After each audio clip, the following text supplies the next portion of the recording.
দর্শক আমন্ত্রণ জানাচ্ছি আমাদের নিয়মিত আয়োজন কেমন আছে অর্থনীতি এই অনুষ্ঠানে। আমি তৌফিকুল ইসলাম খান। এই অনুষ্ঠানে কথা বলি অর্থনীতির গতি প্রকৃতি, এর সম্ভাবনা এবং চ্যালেঞ্জ নিয়ে। আজকে আমরা আলোচনা করব একটি বিশেষ বিষয় নিয়ে। আমাদের আজকের আলোচনার বিষয় হলো বাংলাদেশের জনমিতিক সুবিধার সুযোগ আমরা কেমনভাবে কাজে লাগাবো।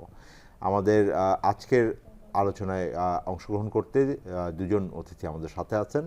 আমার সাথে আছেন অধ্যাপক মোহাম্মদ মঈনুল ইসলাম, তিনি অধ্যাপক ঢাকা বিশ্ববিদ্যালয়ের পপুলেশন সায়েন্সেস বিভাগের, এবং আমার সাথে আছেন মোহাম্মদ নাজমুল হোসেন অভি, তিনি শ্রম অর্থনীতিবিদ, জাতিসংঘে কর্মরত রয়েছেন। আপনাদের দুজনকেই অসংখ্য ধন্যবাদ আমাদের সাথে আজকে অংশগ্রহণ করার জন্য। দর্শক, জনমিতিক সুবিধা হলো এমন একটি বিশেষ সুবিধা যেটা একটি দেশের, আমরা বলি যে শতবর্ষে একবার আসে, 100 বছরের মধ্যে আমরা একবার এই ধরনের সুবিধা পাই। এই সময়টাতে আমাদের যেই জনসংখ্যা থাকেন তার একটা বড় অংশ হলো কর্মক্ষম থাকেন, অর্থাৎ এখানে শিশুদের অংশটাও কম থাকে, বৃদ্ধদের অংশটাও থাকে কম, ফলে এইটা বড় হতে থাকে এমন একটি জনসংখ্যার অংশ যারা অধিকতর কাজ করতে পারেন। ফলে এই সময়টাতে অর্থনৈতিক উন্নয়নের কথা বলি আর সার্বিকভাবে সামাজিক উন্নয়নের কথা বলি, এটা খুবই গুরুত্বপূর্ণ সময়, এবং একটি যে কোনো দেশের একটা টেকসই উন্নয়নের জন্য এই সময়টাকে কাজে লাগানোটা খুবই গুরুত্বপূর্ণ। আমরা সেই জন্যই আজকের এই আলোচনার বিষয়টি নির্ধারণ করেছি, কারণ আমাদের এই সময়টি অবশ্যই খুব আর বেশি দিন আমরা আর পাবো না। ফলে আমরা কিভাবে এটা কাজে লাগাচ্ছি, আমরা আলোচনা শুরু করবার আগে বাংলাদেশ টেলিভিশনের একটা ছোট প্রতিবেদন আছে, সেইটা দেখে আসবো, তারপর আমাদের দুজন অতিথির সাথে আলোচনা করব। তারুণ্যের জয়গান চলছে দেশে। মোট জনসংখ্যার 4 ভাগের 1 ভাগ তরুণ, যাদের বয়স 15 থেকে 29 বছরের মধ্যে। সংখ্যায় 4,74,00,000। তারুণ্যের পাশাপাশি দেশের কর্মক্ষম মানুষের পাল্লাও ভারী। মোট জনগোষ্ঠীর 62 ভাগ মানুষ কর্মক্ষম, যাদের বয়স 15 থেকে 59 বছরের মধ্যে। সংখ্যায় যা 10,50,00,000। বাংলাদেশ পরিসংখ্যান ব্যুরো BBS-এর সর্বশেষ জনশুমারি ও গৃহগণনার চূড়ান্ত প্রতিবেদনে উঠে আসে এ তথ্য। আন্তর্জাতিক শ্রম সংস্থার তথ্য অনুযায়ী এশিয়া প্রশান্ত মহাসাগরীয় অঞ্চলে শিক্ষিত বেকারত্বের হারে বাংলাদেশের অবস্থান দ্বিতীয় সর্বোচ্চ। সরকারি জরিপেও দেখা যায় অশিক্ষিত তরুণদের চেয়ে শিক্ষিত তরুণদের মধ্যে বেকারত্বের হার বেশি। এমনই প্রেক্ষাপটে ডেমোগ্রাফিক ডিভিডেন্ড বা জনমিতির সুবিধা নিয়ে এগিয়ে যেতে পারে দেশ। গত শতকের 60 ও 90 দশকে হংকং, সিঙ্গাপুর, দক্ষিণ কোরিয়া, তাইওয়ান জনমিতির সুবিধা নিয়ে বিস্ময়কর অর্থনৈতিক উন্নয়ন করতে সক্ষম হয়েছে। বিশেষজ্ঞদের মতে বাংলাদেশে জনমিতির এ সুবিধা কাজে লাগানোর এখনই সময়, কেননা জনমিতির এ সুবিধা বেশি দিন থাকবে না। গড় আয়ু বাড়ার সঙ্গে সঙ্গে প্রবীণ মানুষের সংখ্যা বেড়ে যাবে। বিশেষজ্ঞদের মতে বর্তমান বাজার ব্যবস্থা সামনে রেখে দেশের তরুণ জনগোষ্ঠীকে প্রশিক্ষিত করে গড়ে তোলা জরুরি। চতুর্থ শিল্প বিপ্লবকে সামনে রেখে তারুণ্যকে চাকরির বাজারের সঙ্গে খাপ খাইয়ে নিতে ডিজিটাল প্রযুক্তি ও কারিগরি শিক্ষার উপর জোর দিতে হবে। বাংলাদেশে জনমিতির সুবিধা কাজে না লাগাতে পারার বড় কারণ হিসেবে বিশেষজ্ঞরা বলছেন, যুগের চাহিদা মেটাতে পারছে না বর্তমান শিক্ষা ব্যবস্থা। শিক্ষার দুর্বলতা চিহ্নিত করে যুগোপযোগী শিক্ষা ব্যবস্থা নিশ্চিত করতে হবে। মূল লক্ষ্য হতে হবে তরুণদের কর্মসংস্থান সৃষ্টি করা, কিন্তু সেই লক্ষ্য কত দিনে কতটা বাস্তবায়িত হবে তার উপরই নির্ভর করবে তরুণদের ভবিষ্যৎ ও বাংলাদেশের সার্বিক উন্নয়ন অগ্রগতি।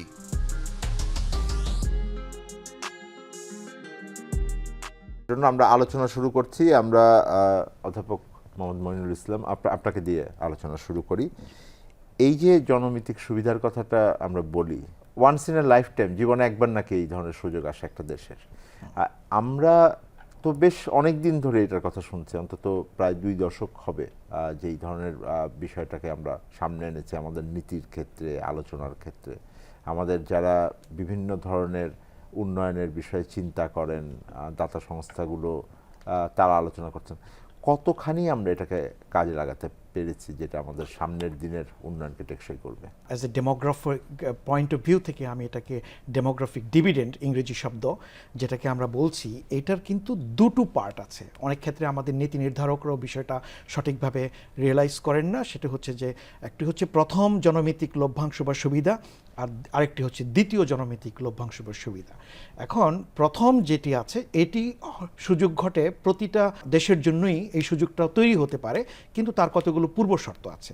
পূর্বশর্ত হচ্ছে যে জনমিতিক রূপান্তর মডেল বলে একটি মডেল রয়েছে, সেটি সমগ্র বিশ্বের সমগ্র দেশগুলো কিন্তু সেটি অনুসরণ করে। অর্থাৎ একটা দেশের দেখা যাবে যে জন্মহার এবং মৃত্যুহার এই দুটো যদি একটা সময় দেখা যায় খুব বেশি থাকে, আস্তে আস্তে কমে আসে, তখন দেখা যায় একটা বয়স কাঠামোর পরিবর্তন আসে। তো ঠিক একইভাবে দেখা যায় বাংলাদেশ এখন এই জনমিতিক রূপান্তর যে মডেলটি রয়েছে তার তৃতীয় পর্যায়ে আছে, এবং পৃথিবীর অনেক দেশ এখনও তৃতীয় পর্যায়ে যেতে পারেনি, যেমন আফ্রিকার অনেক দেশগুলো এখনও যেতে পারে না। আবার দেখা যায় অনেক উন্নত দেশগুলো তৃতীয় পর্যায়ে পার হয়ে চতুর্থ স্টেজে চলে গেছে। এই তৃতীয় পর্যায়ের বৈশিষ্ট্যগুলো যদি একটু বলেন। এই তৃতীয় পর্যায়ের বৈশিষ্ট্যটা হচ্ছে যে যখন প্রজনন হার কমে আসে এবং প্রতিস্থাপনযোগ্য প্রজনন হারের কাছাকাছি আমরা চলে আসি, যেটাকে আপনি টোটাল ফার্টিলিটি রেট আমরা বলি। সহজ কথায় যদি বলি যে সমগ্র প্রজনন হার, একজন নারী তার জীবদ্দশায় 15 থেকে 49 বছর বয়সের মধ্যে গড়ে কয়টি সন্তান প্রসব করেন।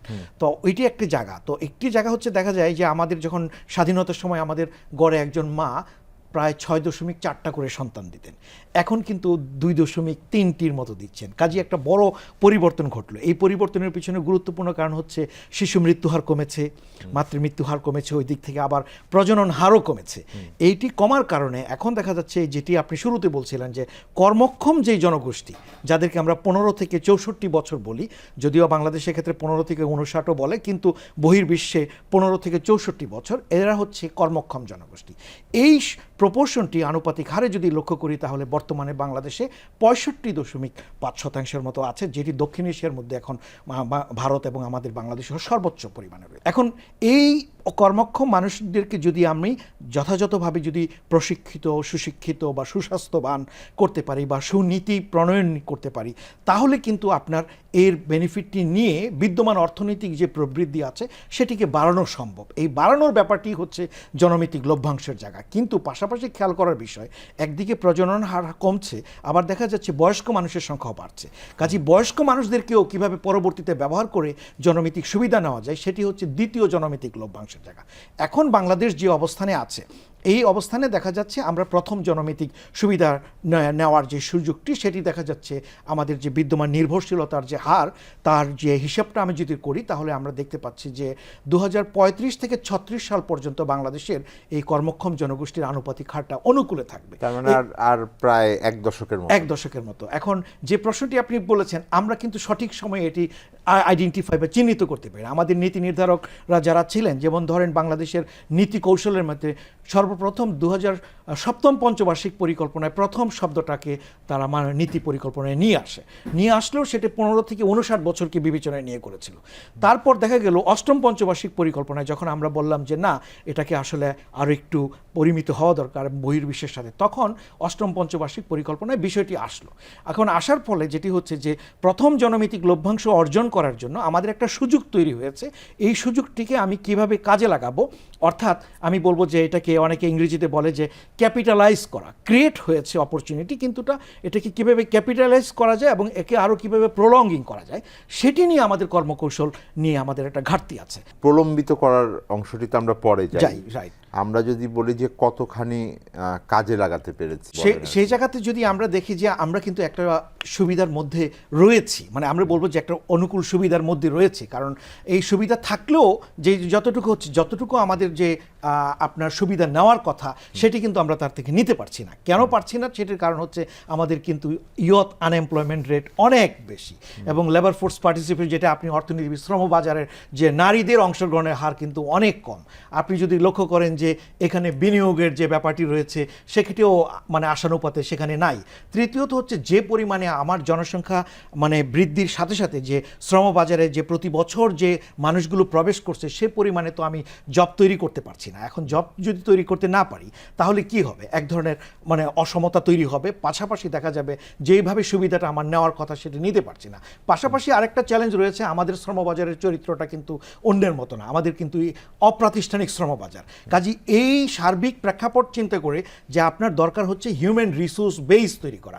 আমরা এখনও আমাদের শিক্ষিত যে প্রজন্ম যাদেরকে তৈরি করেছি তার মাত্র আপনি যদি মনে করেন যে 1% নিচেও কিন্তু রয়েছে মানে টেকনিক্যাল ভোকেশনাল এডুকেশন, আমরা কিন্তু এটাকে এনকারেজ করিনি। না করার কারণে আমরা কিন্তু মার্কেট থেকে যে পরিমাণে সুবিধাটা নেওয়ার কথা ছিল সেটি আমরা নিতে পারছি না। আমি আপনার কাছে ফিরবো। নাজমুল হোসেন, আপনার আলোচনা শুনবো। আপনি শ্রমবাজার নিয়ে দীর্ঘদিন ধরে কাজ করছেন। বিষয়টা হলো যে এটা একটা সুবিধা সুযোগ রয়েছে, কিন্তু এটার কাজে লাগাতে পেরেছি কি পারি নাই, এইটা তো নির্ভর করবে হলো যে আমার শ্রমবাজারে উৎপাদনশীল, দক্ষ, শোভন কর্মসংস্থান পায় এরকম জনশক্তি আছে কিনা। আপনারও মোটা দাগে প্রথম শুনি যে আপনার কি ভাবছেন, কতখানি আমরা কাজে লাগিয়েছি। প্রথম কথা, আমরা এটা কাজে লাগাতে পারিনি। সো এখানে আসলে ইয়েস আর নো মধ্যে পিক করতে হলে it is no. We were not able to utilize the demographic dividend so far we had. But আমার কাছে এটাও মনে হয়েছে যে কাজে লাগাতে না পারার তিনটা কারণ আছে। একটা কারণ হলো অবশ্যই মূলত এটা শ্রমবাজারকে ঘিরে, লেবার মার্কেট, যেখানে আপনি যদি দেখেন যে এমনিতেই 2016-17 আর 2022-এর মধ্যেই যদি আমি তুলনা করি, এই 5 বছর, এর আগে আমি যদি বাদও দেই, তাহলে দেখা যাবে যে আমাদের অপ্রাতিষ্ঠানিক খাতের যেই কর্মসংস্থান এটার কোনো রকমই হ্রাস পায়নি, বরং অনেকটা বেড়েছে। তার উপর লেবার ফোর্স পার্টিসিপেশন বাংলাদেশে এখন 2022-এর আইএলও স্ট্যাট অনুযায়ী 50%, এবং সেই 50% লেবার ফোর্স সার্ভে, অর্থাৎ একটা দেশের অর্ধেক ওয়ার্কিং এজ পপুলেশনই এক্স্যাক্টলি অংশগ্রহণ করছে না, অর্ধেক ওয়ার্কিং এজ পপুলেশনে অংশগ্রহণ করছে না। তার উপর এটার মধ্যে যদি আবার ফিমেল দেখা যায় যে নারীদের অংশগ্রহণ কত, সেটা 21.25%, অর্থাৎ 78 বা 79% হলো পুরুষদের পার্টিসিপেশন এবং নারীর পার্টিসিপেশন আরো অনেক কম। অনেকে বলবেন যে যেহেতু আপনারা 15 থেকে 65 ধরছেন বা 64 ধরছেন, তো সেই জায়গায় অনেকেই তো আছেন তারা হয়তো শিক্ষা গ্রহণ করছেন বা করছেন, তো বলে শিক্ষায় আছেন এরকম একটা অংশ আছে, চাকুরিতে আছেন বা চাকুরি খুঁজছেন এরকম একটা অংশ আছে। এই দুটোর বাইরের যারা আছেন সেইটা তো মূল চিন্তার জায়গা। ওইটারও একটা ইন্ডিকেটর আছে, আমরা জানি, সেটাকে বলে ওই যে NEET, not in education, employment or training. যারা চাকরিতেও নেই, চাকরিতে নেই, কর্মরত নেই, শিক্ষায়ও নেই এবং কোনো ট্রেনিংয়েও নেই। এবং এই শতাংশটাও আমাদের প্রায় ইউথদের মধ্যে চিন্তা করলে শতকরা 31 থেকে 32%, 22 সালের ডেটা বা উপাত্ত অনুযায়ী, হ্যাঁ, আইএলও স্ট্যাটের।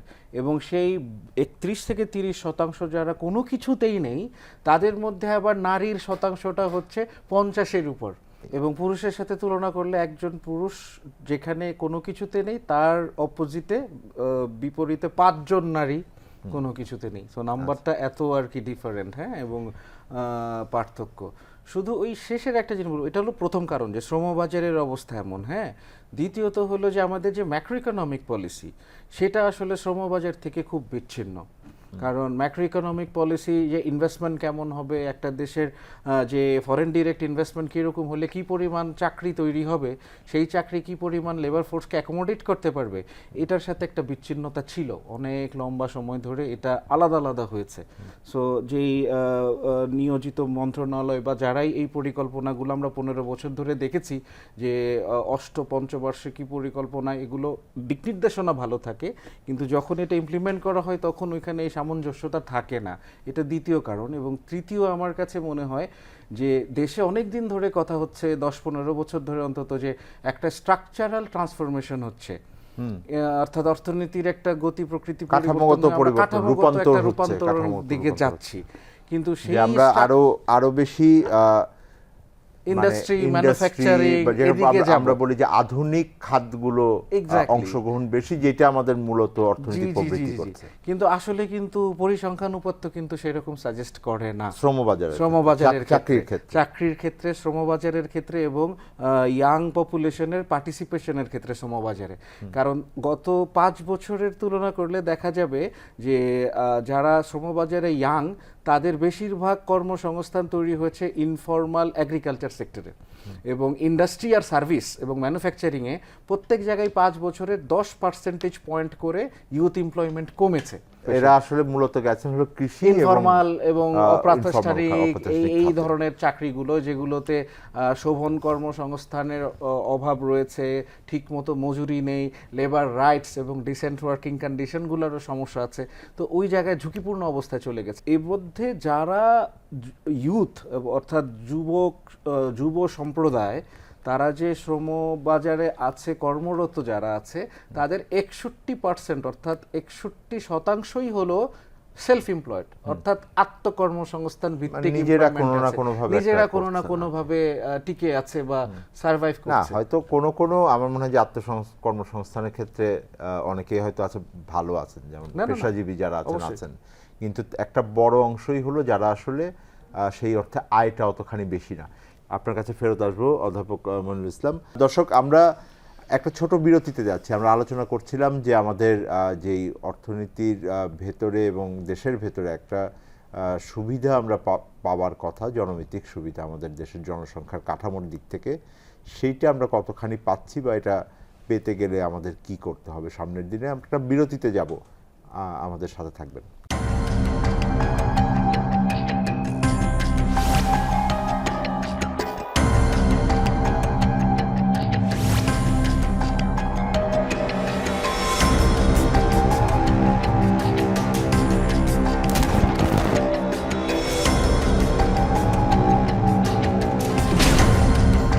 ফ্যাসিবাদের দিনলিপি, প্রযোজনা আফরোজা সুলতানা ও আল মামুন। দেখবেন প্রতি রবি থেকে বৃহস্পতিবার সন্ধ্যা 7টায়।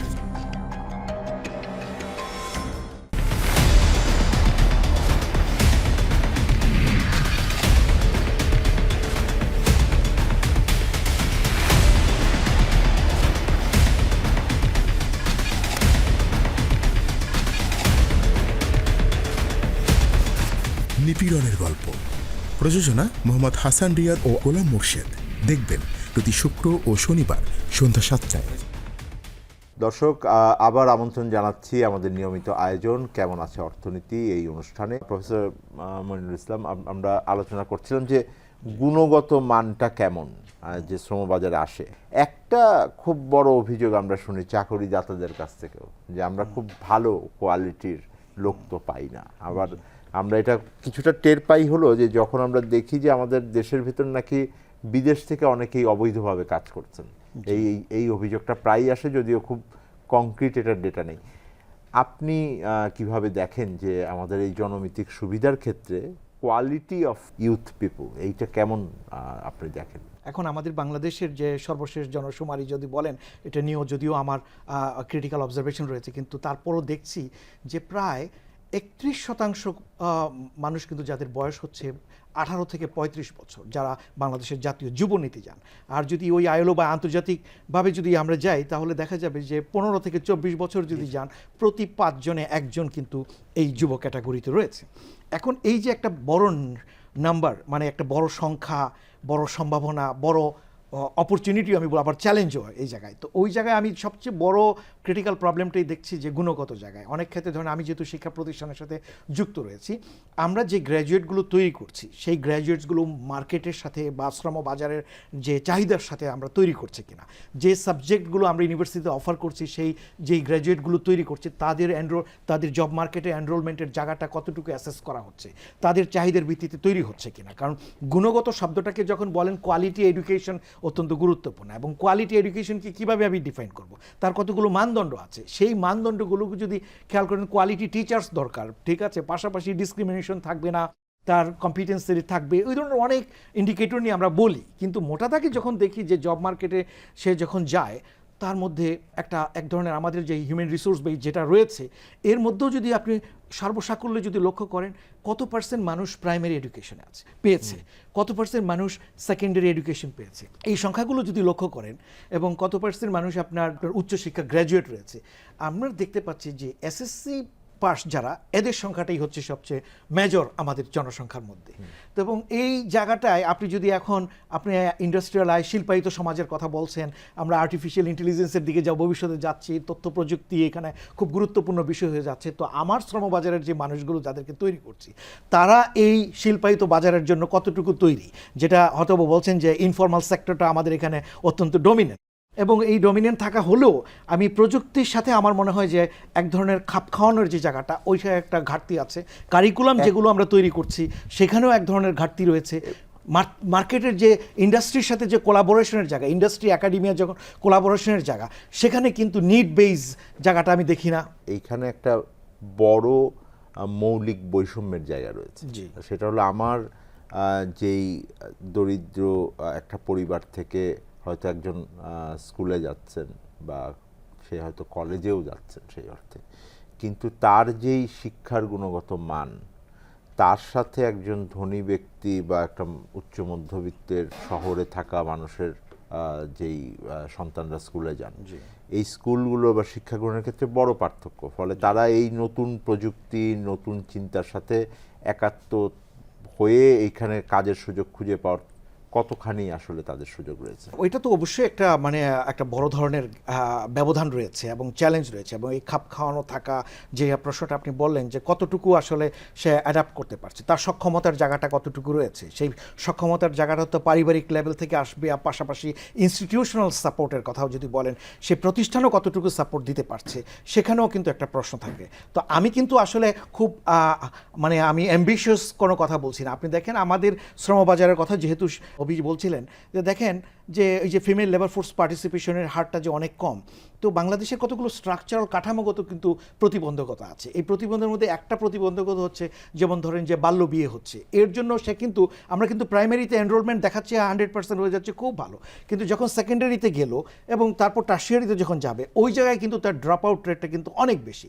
এবং ও যখন পূর্ণাঙ্গ প্রাতিষ্ঠানিক শিক্ষাটা পেল না পাওয়ার কারণে সে কিন্তু আনুষ্ঠানিক শ্রমবাজারে ঠিকমতো প্রবেশ করতে পারলো না। তার ডিসিশন মেকিং, কোয়ালিটি, ডেভেলপমেন্টের যে জায়গাটা, এটা সামগ্রিকভাবেই কিন্তু প্রোডাক্টিভিটির জায়গা থেকে এফেক্ট ফেলছে, শুধু ব্যক্তিগত। কিন্তু যদি তার গুণগত যদি চিন্তা করেন, যে একটা হচ্ছে তার গুণগত শিক্ষাটা সে পাচ্ছে না, কারণ ওই জায়গায় ড্রপ আউট হচ্ছে, আবার নতুন করে যে শিক্ষায় যে ঢুকবে সেটিও তার হচ্ছে না। কিন্তু আমরা যেই শিশুটি বা যেই ছেলেটি বা মেয়েটি গ্রাম থেকে শহরে আসলো, শহরে আসার পর তার যে নিডসগুলো, চাহিদাগুলো, সে যে ওই জায়গায় যে খাপ খাওয়াবে। আপনি যদি ঢাকা বিশ্ববিদ্যালয়ের কথা বলেন, তাহলে এইখানেই বলেন যে ছেলেটি বা হলে এসে থাকবে বা কোথায় থাকবে, তার যে ফ্যাসিলিটিসগুলো, এই স্ট্রাকচারাল জায়গা থেকেই তো আমি তাকে ফ্যাসিলিটিস দিতে পারছি না। তো ওইটা হচ্ছে আরেক ধরনের ঘাটতি। রিসোর্স নাই, আপনার থাকার অ্যাকোমোডেশন নাই, তারপর ধরেন আরও অন্যান্য কন্টেন্টের কথা তো বাদই দিলাম, ফ্যাসিলিটিসগুলো। তো মোটা দাগে আমার কাছে যেটা মনে হয় যে আমাদের এডুকেশন সেক্টরে টোটাল বিনিয়োগ হচ্ছে না। আপনি দেখেন আমাদের পার্সপেক্টিভ প্ল্যান বলেন, পঞ্চবার্ষিক পরিকল্পনা বলেন, অনেক বড় কৌশল করেছি, রূপকল্প করেছি, বহু কিছু বলেছি, কিন্তু বাস্তবে কি দেখতে পেলাম? আপনি শিক্ষাতে কত % বিনিয়োগ করেছেন, স্বাস্থ্যতে কত % বিনিয়োগ করেছেন? আপনি জনমিতিক সুবিধা কখনোই নিতে পারবেন না, বেনিফিট নিতে পারবেন না, যদি আপনি শিক্ষা এবং স্বাস্থ্য দুটো যে মানব পুঁজি, এই জায়গায় যদি আপনি পর্যাপ্ত বিনিয়োগ, আপনি 2041 সালে গিয়ে আপনি এডুকেশনে 4% যে জিডিপি করবেন বলেছেন, আপনি শিক্ষাক্ষেত্রে 2%, স্বাস্থ্যে 2% করবেন 2041 সালে গেলে। বাট দরকার হচ্ছে এখন আপনি ইউনিভার্সিটিগুলো, প্রতিষ্ঠানগুলো, শিক্ষা প্রতিষ্ঠানগুলো, আমি শুধু বিশ্ববিদ্যালয় বলছি না, বিশ্ববিদ্যালয়ের বাইরেও এই যে আপনি টেকনিক্যাল ভোকেশনাল এডুকেশন, এগুলোতে তো আমরা গুরুত্ব দিই না। এই জায়গায় তো গুরুত্ব দেওয়া দরকার আমাদের তো উচ্চশিক্ষিত বেকার তৈরি করার প্রয়োজন নেই। আমার দরকার হচ্ছে যে মার্কেটের ডিমান্ড অনুযায়ী আমার যে রিসোর্সগুলো যে তৈরি করছি, সেটা শর্ট টার্ম, স্বল্পমেয়াদী, দীর্ঘমেয়াদী কৌশল থাকবে। আপনি বলেছি যে 2035-36 এটা হচ্ছে আমার ফার্স্ট জনমিতিক যে সুবিধাটা নেওয়ার প্রথম চাঙ্কটা কিন্তু আমার শেষ হয়ে যায়। তাহলে সেই অনুযায়ী আমার কর্মকৌশলগুলো সেভাবে আমি নিচ্ছি। নাজমুল হোসেন রবি, আপনার কাছে বলছে বড় আমরা অবকাঠামো তৈরি করেছি, খুবই উচ্চ মূল্যে করেছি, বিরাট দুর্নীতি করেছি, অনেক টাকা ঋণ নিয়ে করেছি, যেটা এখন আমাদের ফেরত দিতে কষ্ট হয়ে যাচ্ছে, কিন্তু আমরা মানব সম্পদে যথেষ্ট পরিমাণ গুণগতভাবে পাইনি। আমরা একটা যেটা বলি সেটা হলো যে বাংলাদেশে যত বেশি শিক্ষিত হবেন তত কাজ পাওয়ার সম্ভাবনা কমে যায়, না? বেকারত্বের হার সবচাইতে বেশি। আসলে আবার তো বিশ্বব্যাপী একটা সম্ভাবনা এবং চ্যালেঞ্জ দুটোই রয়েছে, না? চতুর্থ শিল্প বিপ্লবের কথা আমরা বলি যে এখন বিশ্বের যে কোনো প্রান্তে বসে আপনি সারা বিশ্বের ভিতরে কাজ করতে পারবেন যে কোনো জায়গায়। তো সেই জায়গাতে আমাদের অগ্রগতি হয়েছে, আমরা বিভিন্ন সময় শুনি যে অনেক ফ্রিল্যান্সার কাজ করছেন, কিন্তু স্ট্যাটিস্টিক্যালি বাংলাদেশের যে জনসংখ্যা, তার তুলনায় এই জায়গায় আমাদের কতখানি অগ্রগতি বা সম্ভাবনা দেখেন, বা কি চ্যালেঞ্জ দেখেন আমাদের অতিক্রম করতে হবে? প্রথম কথা হচ্ছে একটা হচ্ছে আউটসোর্সিং এর একটা বড় মার্কেট এবং সম্ভাবনা তৈরি হয়েছে। এখানে একটা সুবিধা হলো যে অনেকেই বাসায় বসে যে স্কিলগুলো তারা দক্ষতা অর্জন করতে পারছে, হয়তো অনলাইন টিউটোরিয়ালের মাধ্যমে বা প্রোগ্রামিং শেখার মাধ্যমে আউটসোর্সিংগুলো কাজ করতে পারছে, এটা কিছু এমপ্লয়মেন্ট সুযোগ তৈরি করে দিচ্ছে। এটা একটা ভালো এবং কুইক ফিক্স, এবং কুইক ফিক্স ততদিন পর্যন্ত ভালো যতদিন পর্যন্ত এটা আসলে অর্থনীতি যেই ট্রান্সফরমেশনের আমরা কথা বলছি সেটা হবে না। কিন্তু আমরা যেহেতু এলডিসি গ্র্যাজুয়েশন এবং অনেক কিছু সামনে এক্সপেক্ট করছি, অনুমান করছি, সেই সময় যে যদি এগুলো এমনই থেকে যায়, যেটা আমরা অনেক বিষয় বলছি যে 15 বছর ধরে একই থেকে গেছে, তখন যে আর এটা খুব একটা ভালো সুফল আনবে না দুইটা কারণে। প্রথম হচ্ছে যে এটা আবারও একটা ভয়ঙ্কর প্রাতিষ্ঠানিক খাতের মধ্যে অপ্রাতিষ্ঠানিক কর্ম তৈরি করবে। অর্থাৎ যারা আউটসোর্সিং করছে কোনো এমপ্লয়ারের জন্য করছে, কোনো কোম্পানির জন্য করছে, যে কোম্পানিগুলো প্রাতিষ্ঠানিক খাতের, কিন্তু তারা যেহেতু কাজ করছে কানাডার বা ইউএসএর বা ইউরোপের কোনো কোম্পানি বাংলাদেশে বসে, সেটা প্রাতিষ্ঠানিক খাতের হয়ে তারা আবার অপ্রাতিষ্ঠানিকভাবে কাজ করছে। তো সেইখানে কিন্তু ওই যে মজুরি বা শোভন কর্মর যেই বৈশিষ্ট্য বা তার যেই ওয়ার্কিং আওয়ার এবং ক্যারিয়ারে ভালো করা এবং ধীরে ধীরে আরও বেশি চাকরি তৈরি করার সুযোগ, এই সুযোগগুলো কমতে থাকবে। এবং এগুলো আরেকটা বড় দিক যেটা বিপদ, সেটা হচ্ছে এই জায়গাগুলো যারা ওয়ার্কার অর্থাৎ এমপ্লয়ি, তাদের কিন্তু একসাথে কালেকটিভ বার্গেনিং করা এবং একসাথে অর্গানাইজ হয়ে তাদের রাইটের জন্য ডায়ালগ করা এবং জানানো এবং প্রেশার গ্রুপ ক্রিয়েট করা যেখানে তাদের অধিকারগুলো ক্ষুণ্ণ হচ্ছে, সেটারও সুযোগ থাকবে না। তাদের শোষিত হবার প্রবণতা বাড়বে এবং সেটা হচ্ছে। কিন্তু আপনি যদি প্ল্যাটফর্ম ইকোনমি দেখেন, গিগ ইকোনমি দেখেন, যারা ফুড ডেলিভারি করছে, তাদের কিন্তু কোনো ফর্মাল প্ল্যাটফর্মে এই জিনিসগুলো জানানোর কোনো এখনো শক্ত কোনো প্ল্যাটফর্ম তৈরি হয় নাই। কারণ তাদের ওই এমপ্লয়মেন্ট কন্ট্রাক্টে অনেক রকমের ইস্যুজ আছে যেগুলো আসলে আমাদের এক্সেস লেবার সাপ্লাইটাকে এক্সপ্লয়েট করা। আর একটা যেটা ঝুঁকি আমরা দেখি সেটা হলো যে এদের কোনো সামাজিক নিরাপত্তা নেই। এক্স্যাক্টলি, কোনো সোশ্যাল এবং কোনো লেবার মার্কেট ক্রাইটেরিয়াতেই তারা থাকবে না যদি বেশি দিন তারা এর মধ্যে থাকে। তো এটা যেমন একটা সুযোগ, তারপর বেশি দিন কন্টিনিউ একটা সমস্যাও এবং বিপদ। আরেকটা জিনিস বলবি, স্কিলস মিসম্যাচের জিনিসটা, এটা খুব একটা কমন। আমি মনে হয় স্কিলস ডেভেলপমেন্টেও যেহেতু কাজ করার সুযোগ হয়েছে বিভিন্ন আন্তর্জাতিক সংস্থায়, এমন এটা আমি 10 বছর ধরে শুনছি যে স্কিলস পাচ্ছেন না এমপ্লয়াররা, যেই স্কিল খুঁজছেন সেটা নাকি পাওয়া যাচ্ছে না। এখন এখানে আমার একটা প্রশ্ন আছে যে এটা যে পাওয়া যাচ্ছে না, সেই স্কিলটা শেখানোর জন্য এবং ইনভেস্ট করার জন্য তারা আসলে কতটুকু ইনভেস্ট করেছে? কারণ আমি যখন একজন মালিক এবং এমপ্লয়ার, আমি ঠিক কি ধরনের দক্ষতা চাই, আমার কোম্পানি এক্স একরকম হবে, আরেকজনের হয়তো আরেক রকম হবে। তা আমি যখন একজন ব্যাচেলার করা, মাস্টার্স করা, ইঞ্জিনিয়ারিং করা, পাবলিক বিশ্ববিদ্যালয় বলুন, প্রাইভেট বিশ্ববিদ্যালয় বলুন থেকে আমি রিক্রুট করছি, এটা কিন্তু এক ধরনের এমপ্লয়ারেরও দায়িত্ব যে তার পিছনে ইনভেস্ট করে রাইট দক্ষতাটাকে খুঁজে বের করে আনা। এবং আমার কাছে মনে হয় যেই দেশে আসলে ট্যাক্স জিডিপির ইস্যুই এত কম, যেই দেশে সরকার আসলে স্ট্রাগল করছে রেভিনিউ আর্ন করা নিয়ে, সেখানে ওই লিমিটেশন থাকেই যে শিক্ষা খাতে, দক্ষতা খাতে কেমন ইনভেস্ট করবে। আপনি দায়িত্ব দিচ্ছেন যে আমাদের ব্যক্তি খাতের উদ্যোক্তাদের একটা বড় দায়িত্ব আছে, বড় অবদান আছে। আমি আপনার কাছে আলোচনায় ফিরবো, একটা বিরতি নিতে হচ্ছে। দর্শক, আমরা একটা বিরতিতে যাচ্ছি। আমরা জানতে চাইবো আমাদের আলোচকদের কাছে যে আমাদের এই শ্রম বাজারের ক্ষেত্রে আমাদের জনসংখ্যার যেই সুবিধা আছে, সেই সুবিধাটা নেওয়ার ক্ষেত্রে আমাদের সামনের দিনে কি করতে হবে। আমাদের সাথে থাকবেন, ফিরছি বিরতির পর। ডেঙ্গু থেকে সাবধান। ডেঙ্গুর লক্ষণসমূহ: তীব্র জ্বর এবং মাথা ব্যথা, চোখে ব্যথা হওয়া বা আলোর দিকে তাকাতে সমস্যা হওয়া, মাংসপেশি এবং হাড়ের সংযোগস্থলে প্রচণ্ড ব্যথা হওয়া, শরীরের চামড়ায় লালচে ছোপ বা র্যাশ ওঠা, বমি ভাব বা বমি হওয়া এবং খাওয়ায় অরুচি হওয়া। ডেঙ্গু প্রতিরোধে করণীয়: মশা তাড়ানো ঔষধ বা স্প্রে ব্যবহার করুন। মশার কামড় থেকে দূরে থাকতে দিনের যে কোনো সময়ই ফুলহাতা জামা বা প্যান্ট পরিধান করুন। দিনে বা রাতে যে কোনো সময় ঘুমাতে গেলে মশারি ব্যবহার করুন। ফুলের টবে বা অন্য কোনো স্থানে বদ্ধ পানি থাকলে তা পরিষ্কার করুন। ঘরের আনাচে কানাচে অন্ধকারাচ্ছন্ন জায়গায় মশার ঔষধ বা স্প্রে ব্যবহার করুন। ডেঙ্গু প্রতিকারে করণীয়: ডেঙ্গু আক্রান্ত ব্যক্তিকে অবশ্যই মশারির ভেতরে রাখুন। অতি দ্রুত আক্রান্ত ব্যক্তিকে নিকটস্থ হাসপাতালে নিয়ে যান বা ডাক্তারের পরামর্শ নিন। জ্বরে প্যারাসিটামল ব্যতীত অন্য ব্যথানাশক ঔষধ খাওয়া থেকে বিরত থাকুন। রোগীকে বেশি তরল খাবার খাওয়ান, বিশ্রাম নিন এবং রক্তচাপ কমে যাচ্ছে কিনা তা নিয়মিত পরীক্ষা করুন। আপনার বাসা এবং আশেপাশে জমে থাকা পরিষ্কার পানিতে বংশবিস্তার করে এডিস মশা। তাই বাসার ভেতর ও আশেপাশে পানি জমার স্থান চিহ্নিত করে 2-3 দিন পর পর পরিষ্কার করুন।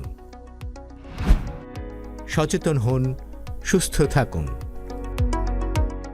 দর্শক, আবার আমন্ত্রণ জানাচ্ছি আমাদের নিয়মিত আয়োজন কেমন আছে অর্থনীতি এই অনুষ্ঠানে। আমি তৌফিকুল ইসলাম খান। কথা বলছিলাম বাংলাদেশের জনমিতিক সুবিধা যদি আমরা সুযোগ কাজে লাগাতে চাই। আমরা কথা বলছিলাম নাজমুল হোসেন অভি, তিনি শ্রম অর্থনীতিবিদ, জাতিসংঘে কর্মরত আছেন।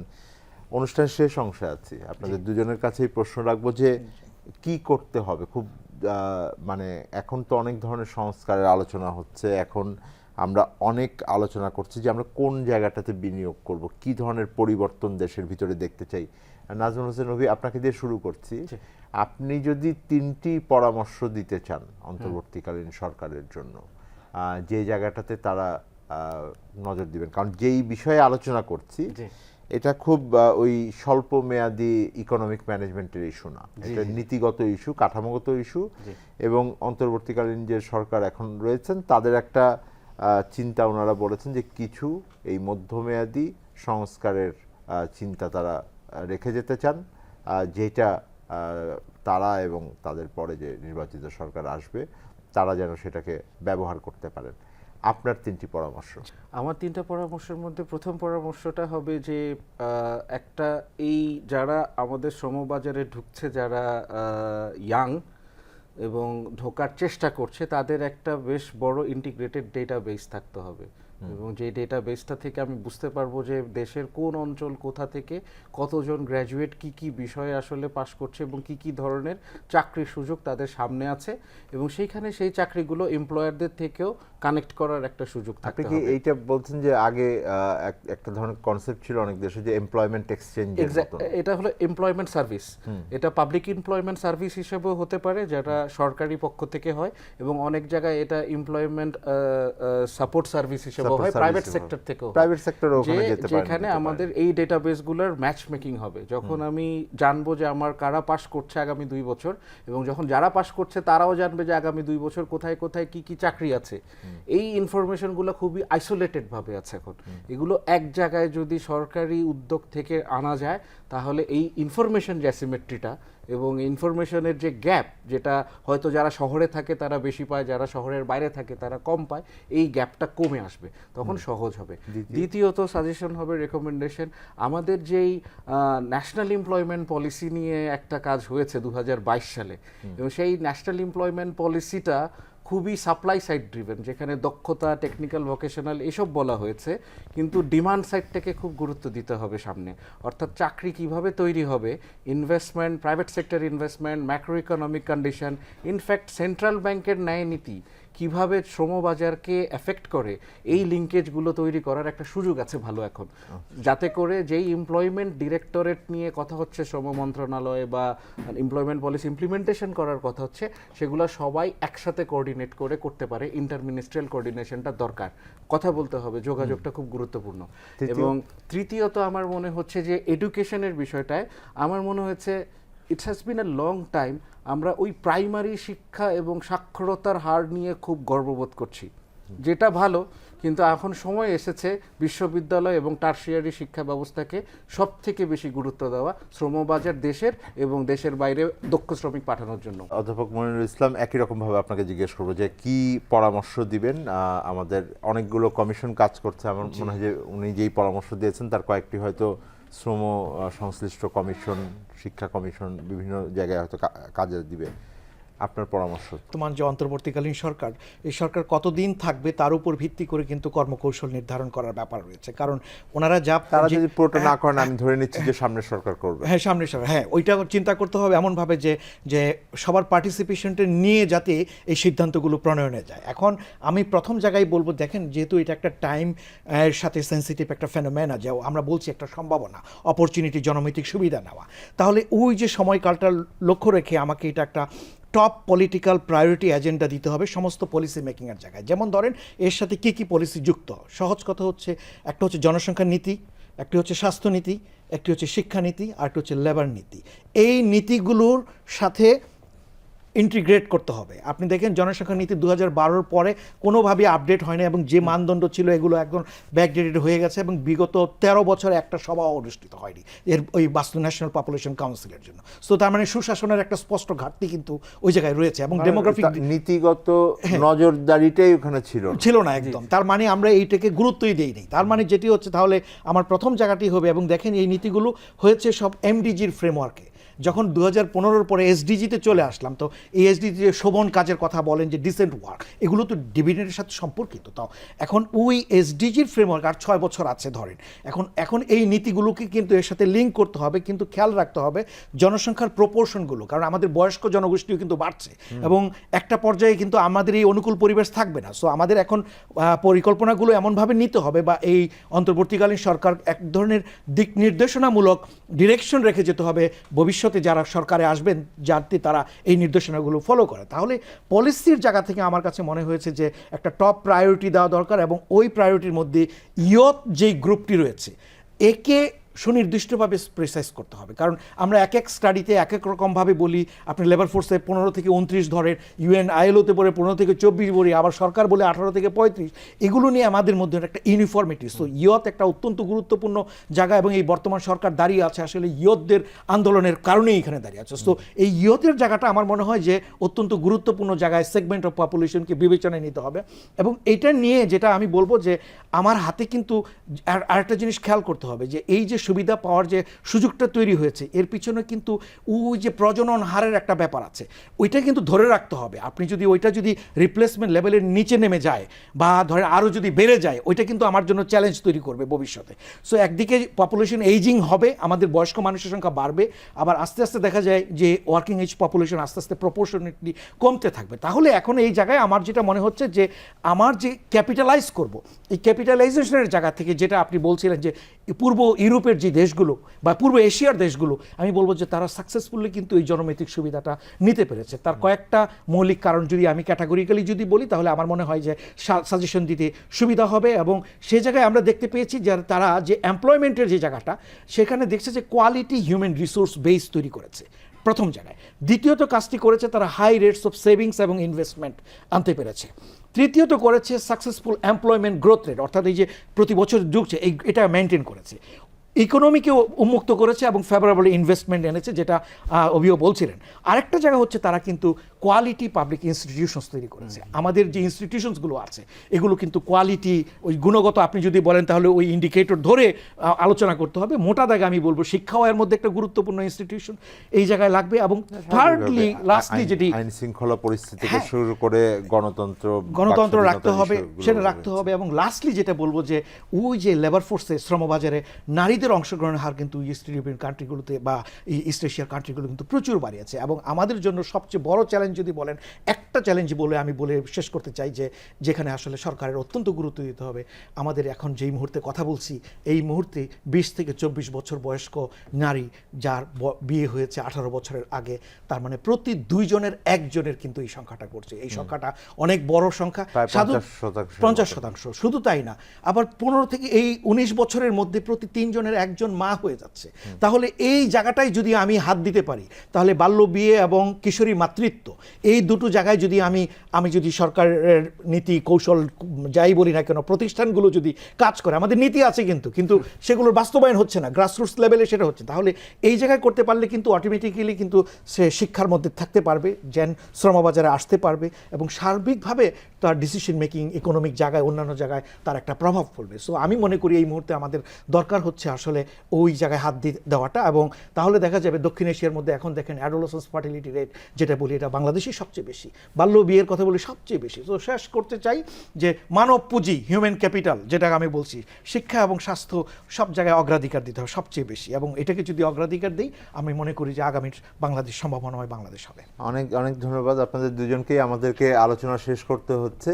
দর্শক, আমরা একটা বিশেষ সময় পার করছি। আমাদের জনসংখ্যার যে কর্মক্ষম অংশ, এইটা আমাদের বাড়ছে, কিন্তু এটা বেশি দিন থাকবে না আমাদের। এটা আগামী 10-12 বছরের ভেতরে এই যে সুযোগটা, এটা আস্তে আস্তে আমাদের কমে আসতে থাকবে।